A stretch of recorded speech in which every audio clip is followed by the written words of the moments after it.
स्वच्छता सर्वे 2017 के परिणाम घोषित हो चुके हैं और जोधपुर ने इस बार लगभग 128 अंकों की उछाल लगाते हुए 209वीं रैंक हासिल की है।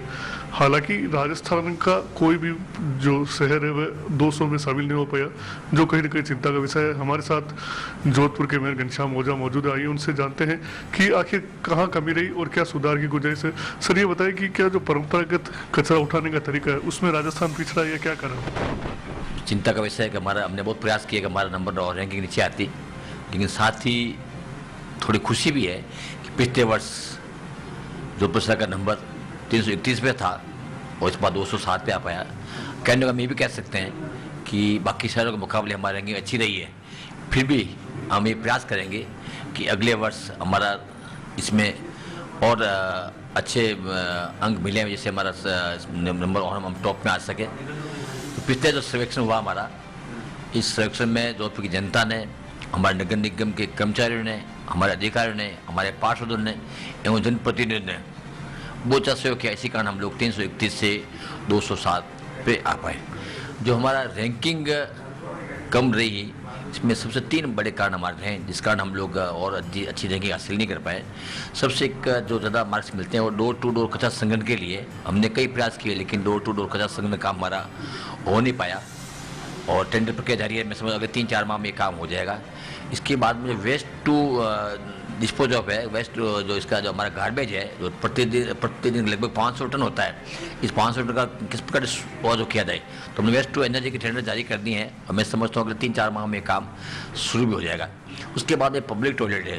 जोधपुर शहर में लगभग 8000 पब्लिक टॉयलेट बनने हैं। अभी तक हम लोग 4000 पब्लिक टॉयलेट बना पाए हैं, तो इसमें भी हमारी कमी है। इन तीनों विषयों में हम लोग काम करेंगे, जिससे अगले वर्ष जोधपुर शहर का सर्वेक्षण में अच्छा नंबर आ सके।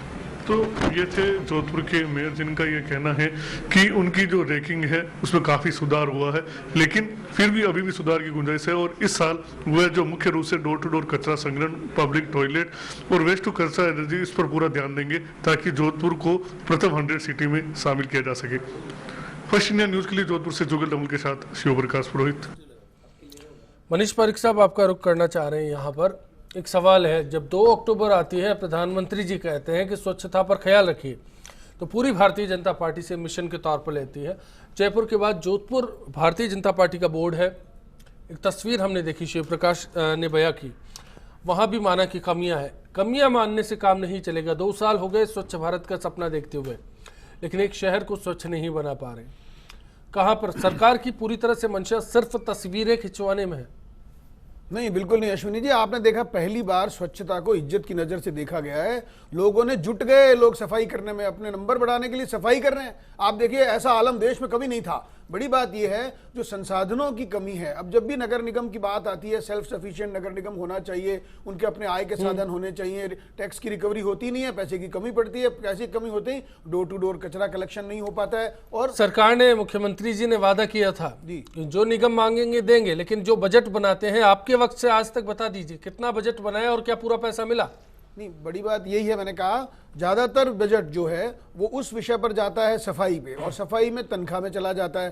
300 करोड़ तो तनख्वाह बांटने को चाहिए, जब 500 करोड़ टैक्स भी ले रहे हो। आप 8000 कर्मचारियों से 4000 कर्मचारियों पर आ गए और राजधानी की आबादी उस दौर में 4 गुना हो गई। जी बिल्कुल, और मैंने यही कहा, इसीलिए जो बड़ी बात गठेरा जी ने कही कि अकॉर्डिंग टू द पॉपुलेशन होना चाहिए, जो भी कोई रूल्स बने हुए हैं उसके। आप मान रहे हैं, लेकिन हुजूर ऐसा हो नहीं रहा। करेगा तो भारतीय जनता पार्टी नाकाम है, अपना बोर्ड करेगा। मैं आपको ये कहना चाहता हूं, इसमें जैसा अभी गठेरा जी ने कहा, जब भर्ती क्यों नहीं हुई है तो मालूम पड़ा कि कोर्ट का स्टे लग गया है। कुछ लोगों ने उसमें लगा दिया हमारी भर्ती नहीं हुई है, हमको पात्र नहीं माना है, इसलिए भर्ती रुकी है, तो कोर्ट के कारण रुक गई है। एक बात। दूसरी बात, जब भी कोई खर्च करने का प्लान आता है उस समय पैसा दे दिया जाए, ऐसा नहीं होता है, आपको खर्च करके दिखाना पड़ता है। और जब खर्च, पहले जो योजनाएं चलती थी, जिस हिसाब से पहले की योजनाओं ने इस तरह का सेग्रीगेशन एस्पेक्ट अडॉप्ट ही नहीं किया, और यही कारण है कि जब बीजेपी की सरकार आई तो उसके पास करने के लिए वो नहीं था, क्योंकि वो बजट एलोकेशन उसी हिसाब से होता था जो पिछले बार की सरकार करती।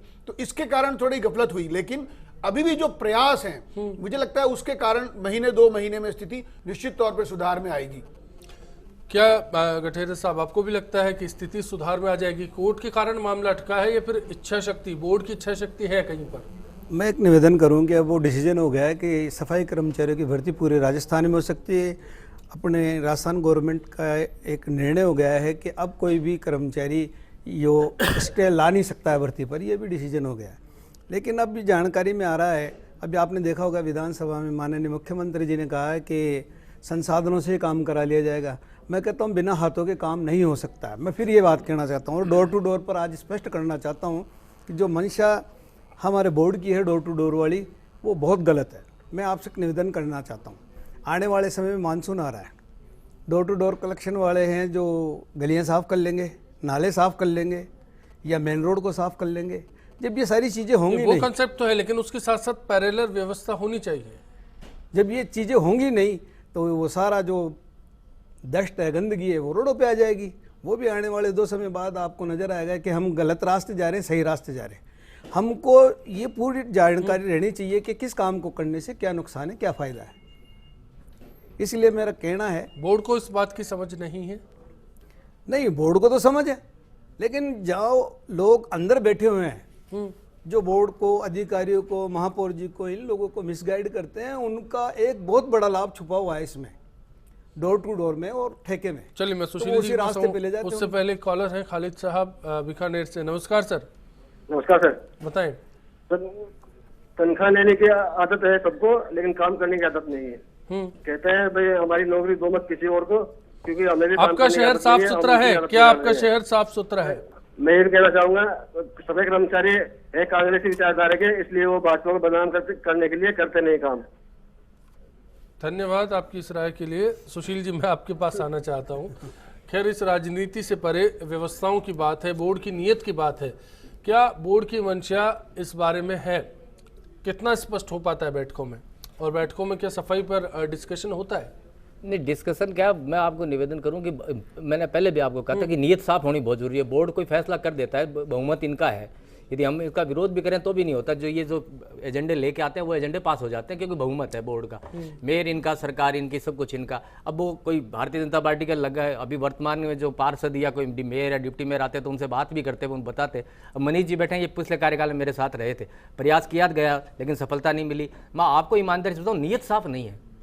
पहले नीयत साफ करनी पड़ेगी, उसके बाद में प्रधानमंत्री जी ने पूरा जोर लगा लिया, लेकिन इनकी वजह से आज हमारा 215 नंबर पर आया है। मैं इनको शहर बाद में साफ होंगे, नीयत पहले साफ होगी। सिटी को स्मार्ट करने की बात करते हैं, प्रयास किया गया लेकिन नहीं पार पड़ी।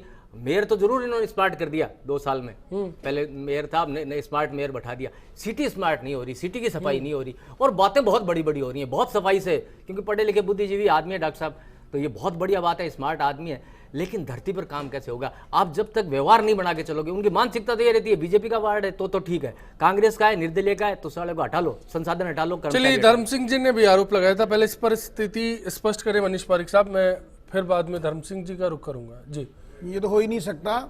अल्टीमेटली सब जोन में डिवाइड है अश्विनी जी, आप देखेंगे, और उसमें ऐसा हो जाए कि एक वार्ड में न हो। ऊपर हटा दिए सफाई के आपके मेयर ने, अब आप नहीं हो भाई, आपसे क्या डिस्कस हो गए पीड़ा को? आपने देखा आपके जो ऊपर लगाए गए वो विधायकों ने अपने कोष से लगाए। विधायक जहाँ पे जिस वार्ड में लगाएंगे उस जगह लगाएंगे। एक दूसरी बात, जो नगर निगम के पार्षदों ने छवि बनाई, जैसा अभी सुशील जी ने किया, कहा इन्होंने विरोध किया, door to door garbage collection कैसे होगा? और जब जो विरोध करेंगे वो विरोध करेंगे, उनके साधन नहीं कर सकते। नहीं, ये बात नहीं कह रहा। बड़ी बात ये है कि जिस समय ये आपने रोका था, जब मैंने चुनाव लड़ लिया उसके सामने, इसलिए मेरे से हटा देगा वो संसाधन, आपने पेमेंट रोका, आपने पेमेंट रोका और उस समय उसको ब्लैक लिस्टेड कराया कंपनी को, तब सारे पार्षद इकट्ठे हुए और उसके कारण से 2 महीने तक टेंडर नहीं हुए, उसके कारण शहर में दिक्कत हुई। ये बात आपको सोचनी सारे पार्षद क्या बोर्ड आपका था? आप बोर्ड की बात कर रहा हूं, बोर्ड ने तो मान ही लिया। हम उनका समर्थन नहीं करते तो कहते थे आप जिम्मेदार हो, आप पार्टी ने आगे बढ़ के ब्लैक लिस्टेड करो, हमने भी हाथ खड़े कर दिए। जनता ने पूछा उनसे कि आप ये सफाई का विरोध कर रहे हो या पेमेंट का विरोध कर रहे हो? मनीष जी, धर्म सिंह जी ने कहा मेयर साहब ने अपने वार्ड में door to door garbage collection शुरू करवा लिया, लेकिन बाकी के काम नहीं हो पाए। नहीं, वो तो अभी आइडियल एस्पेक्ट पे काम चालू हुआ है, वो टेस्टिंग पर्पज के लिए है। 6 वार्डों में हुआ, तो पूरे जयपुर में 6 जोनों में 6 वार्ड छांटे हैं, उसमें कोई उनकी बात नहीं है। 2 जोनों में 2 वार्ड छांटे, एक तो सभी 6 वार्ड सफल हो जाएगा तो सभी क्या कहा? संसाधन नहीं है, अब आप भारी नहीं, अभी भी जो छोटे-छोटे मैकेनाइज्ड चीजें वार्ड नहीं। हैं आप देखेंगे उनमें डस्टबिन होते हैं, फारिक और साहब, शहर के साधन परकोटे नहीं में होगा तो डस्टबिन क्या नहीं करेंगे? है। अब आप ये आदमी कोई नहीं होगा तो कहेगा क्या कि ये तो करेंगे? मैकेनिज्म वाला मैं इस है। पर भी आता हूं संसाधनों पर। धर्म सिंह जी क्या कहना चाह रहे हैं? वो कह रहे हैं कि नहीं, ऐसा नहीं है कि भेदभाव हो रहा है। देखिए बिल्कुल पूरी तरह से भेदभाव हो रहा है। महापौर जी को बताना चाहूंगा कि पिछली बार जो निर्मल नाटा जीते उन्होंने फिक्स कर दिया था कि 50-50 लाख रुपए हर पार्षद को विकास कार्यों के लिए दिए जाएंगे। इस बार इन्होंने आते ही इन्होंने क्योंकि ये समझा कि 50-50 लाख रुपए दे दिए गए तो ये महापौर के पास आएंगे नहीं, इन्होंने ARC कर दी। अगर 5 लाख का काम भी होगा, 1 लाख का काम भी होगा तो महापौर की पहले हाजिरी दो, उनसे पहले रिक्वेस्ट करो, उनसे वो पास झाड़ू भी खरीदने तो वहीं जाओ, उसके बाद आदमी लगाना तो वहीं जाओ। पहले सारा मतलब एक ही आदमी ने कंट्रोल, आते वो समितियां नहीं है कि मतलब जो अधिकारी हैं उन्होंने 10-10 लाख रुपए के वो स्वीकृतियां दे दी थी DC लेवल पे कि आप जोन स्तर पे 10-10 लाख रुपए के काम करा सकता है, पार्षद अपने जो भी अनुशंसा पे काम करा सकता है, उसको आते ही इन्होंने बंद क्या कर दिया। आपको लगता है राजधानी में बड़े वार्ड है, 50 लाख रुपए 1 साल के दरमियान विकास कार्यों के लिए, सफाई के लिए और बाकी व्यवस्थाओं के लिए पर्याप्त है? वो बिल्कुल पर्याप्त नहीं थे, लेकिन उनसे भेदभाव नीति नहीं हो रही थी, उनसे क्या भेदभाव नहीं हो रहा था क्योंकि हमें संतुष्ट है कि बीजेपी के पार्षद तो 50 लाख मिल रहे तो हमारे को 50 लाख मिल रहे, उससे भेदभाव नहीं था। लेकिन इन्होंने आते क्या है कि जो इमरजेंसी वाले काम थे 10-10 लाख रुपए के, जो हम कभी नाली सफाई के छोटे मोटे फेरों का लगा लिया, नाली सुधरवा ली और भी काम करवा लिया, पेज वर्क करवा दिया, वो काम आते उन्होंने सबसे पहले बंद कर दिया क्योंकि 10 लाख से छोटे छोटे काम हो रहे थे तो महापौर के पास कोई आ नहीं रहा था। अब इन्होंने सोचा कि कैसे इस काम को बंद करके अपने जो पार्षदों को अपने पास बुलाया जाए, पार्षदों को अपने पास हाजिरी दिलवाया जाए। इन्होंने आते वो आदेश बंद करके और इन्होंने ARC कर दी। अब बड़े ठेकेदार आएंगे नहीं, जयपुर शहर का विकास होगा नहीं क्योंकि PM कार्य इनका ठेका जो चलिए जवाब लेके मैं ब्रेक पर जाऊंगा। मनीष पारिक साहब कहना चाहेंगे इस बात? ये 50 लाख का सफाई से कोई संबंध नहीं है। जो भी कोई विकास कार्य होते हैं वो सड़क, नाली और सीवरेज का है। जो सफाई की बात है वो तो गैरेज से ही आते हैं, लोडर डंपर और ये सब वहां से निकलते हैं। कर्मचारी लगाने का काम भी पैसों से नहीं होता है। आप संसाधन तो देवे, वो संसाधन वहीं से आते हैं। आप 50 लाख का कोटे की बात कर रहे हैं, 50 लाख की बात जब सफाई की बात होती है तो पार्षद कहता है हमारे वार्ड को कोटा नहीं दिया है, जबकि कोटे से सफाई होती है क्या? कभी नहीं होती है। मैं ये कहना चाहता हूँ का फर्क है। संसाधन एक जगह से मिलते थे, वो संसाधन भेज दिए। हमारी जिम्मेदारी है। मनीष पारिक जी, संसाधन भी उन्होंने भेज दिए जोन स्तर पे, जैसा ही चलता और जोन स्तर भेजने के बाद से क्या है कि हमारे पास ना तो मशीन आ पाती है, ना ही हमारे पास कुछ और थोड़ी खरीदेंगे 50 लाख का। उन्होंने 91 वार्डों के आगे लोडर डंपर खड़े रहेंगे, अखबारों में दे दिया, परिणाम होगा ना? वो भी होगा। और कब होगा? आज तक नहीं हुआ, आज तक नहीं हुआ। राजधानी भी, आपका शहर भी, हर जगह हालात खराब है, गंदगी का आलम पसरा हुआ है और ऐसे में चिंता लाजमी है कि स्वच्छ भारत का क्या होगा। एक ब्रेक, लौटेंगे, संसाधनों पर बात करेंगे। आखिर क्या आपकी तमन्नाएं हैं और कैसे इनको सरकार पूरा कर पाएगी? यह आश्चर्यजनक और दुर्भाग्यपूर्ण है कि कोटा पिछले सर्वे में 58वें नंबर पर था और इस बार पिछड़कर इतनी बुरी स्थिति में पहुंच गया कि 341वां स्थान मिला है। एक और जहां सरकार कोटा को स्मार्ट सिटी बनाने जा रही है, वहां नगर निगम का प्रशासन और जनप्रतिनिधि यहाँ के मिलकर इसको शहर को साफ भी नहीं बना पा रहे हैं। किसको जिम्मेदार मानें? इसको नगर निगम प्रशासन की जिम्मेदारी पूरी, कर्मचारी पूरे लगाएंगे तो सफाई की मेन पावर नहीं तो सफाई कहाँ से होगी? सबसे बड़ी कमजोरी इनको मेन पावर लगाना चाहिए।